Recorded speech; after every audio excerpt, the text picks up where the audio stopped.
तो हेलो दोस्तों, मैं हूँ आलोक और आज मैं एक कहानी लेकर आया हूँ। कहानी रोटी की कीमत। एक छोटे से गांव में रामू नाम का एक गरीब आदमी रहता था।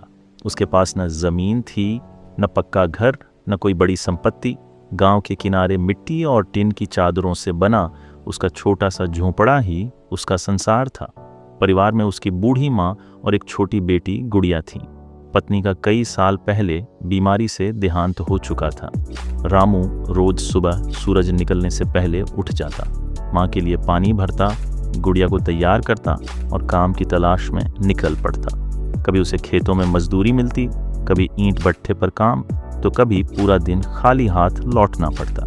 मगर एक बात हमेशा स्थिर थी, उसके चेहरे पर थकान जरूर होती लेकिन हार नहीं। गुड़िया बहुत समझदार बच्ची थी। उम्र केवल 8 साल, पर हालात ने उसे जल्दी बड़ा बना दिया था। वह कभी खिलौनों की जिद नहीं करती, कभी नए कपड़ों की मांग नहीं करती। जब भी रामू उदास होकर घर लौटता, गुड़िया मुस्कुराकर कहती, पापा आज काम नहीं मिला तो क्या हुआ, कल जरूर मिलेगा। रामू उसकी बातें सुनकर अंदर से टूटते हुए भी संभल जाता। एक दिन गांव में भारी बारिश हुई। लगातार 3 दिन तक बारिश होती रही। काम बंद, खेत खाली और घर में राशन लगभग खत्म। चौथे दिन रामू ने घर के कोने में रखा डिब्बा खोला। उसमें केवल थोड़ा सा आटा बचा था। माँ ने धीमी आवाज में कहा, बेटा बस आज की रोटी बन जाएगी। रामू ने आटा गूंथा। 3 छोटी रोटियां बनी, एक माँ के लिए, एक गुड़िया के लिए और आधी उसके हिस्से में। गुड़िया अपनी रोटी देख रही थी जैसे कोई खजाना हो। तभी झोंपड़ी के बाहर से आवाज आई, कोई है, बहुत भूख लगी है। रामू ने बाहर झांका। एक बूढ़ा आदमी बारिश में भीगा कांप रहा था।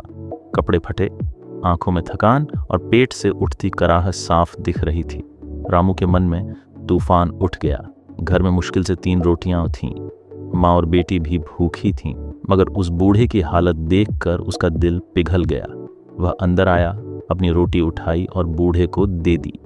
माँ ने कुछ नहीं कहा, बस आंखों में गर्व था। लेकिन गुड़िया ने चुपचाप अपनी रोटी उठाई और बूढ़े के हाथ में रख दी। रामू चौंक गया। अरे बेटा, तुम क्यों दे रही हो? गुड़िया मुस्कुराई। पापा मुझे आज कम भूख है और उन्हें ज्यादा। रामू की आंखें भर आईं। बूढ़े ने कांपते हाथों से रोटी ली, आशीर्वाद दिया और चला गया। उस रात तीनों ने केवल पानी पीकर गुजारा किया, मगर दिल में एक अजीब सी शांति थी। अगले दिन सुबह रामू काम की तलाश में निकला।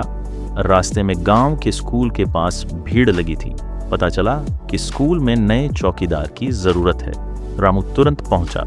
प्रधानाचार्य ने उसे देखा और पूछा, तुम पढ़े लिखे हो? रामू ने सिर झुका लिया। ज्यादा नहीं साहब, बस नाम लिखना आता है। प्रधानाचार्य कुछ सोच में पड़ गए। तभी पीछे से वही बूढ़ा आदमी आया जिसे रामू ने रोटी दी थी।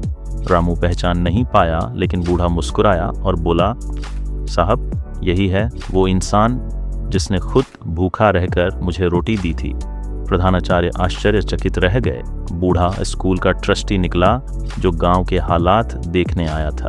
उसी समय रामू को नौकरी मिल गई। अब रामू के घर में रोज चूल्हा जलने लगा।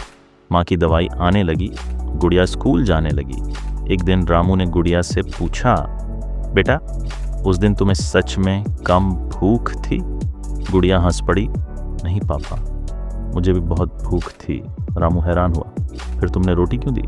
गुड़िया बोली, क्योंकि आपने सिखाया है कि इंसानियत सबसे बड़ी चीज़ होती है। रामू की आंखों से आंसू बह निकले। उसे समझ आ गया, रोटी पेट भरती है, लेकिन बांटी गई रोटी दिल भर देती है। प्रश्न, कहानी से जुड़ा सवाल, अगर तुम गुड़िया की जगह होते और तुम्हें बहुत भूख लगी होती तो क्या तुम अपनी रोटी उस बूढ़े आदमी को दे देते? क्यों या क्यों नहीं? अगर ये वीडियो आपको अच्छी लगी हो तो कमेंट बॉक्स में बताइए। और हाँ, ऐसी कहानियाँ और सुनना हो तो कमेंट बॉक्स बताइए।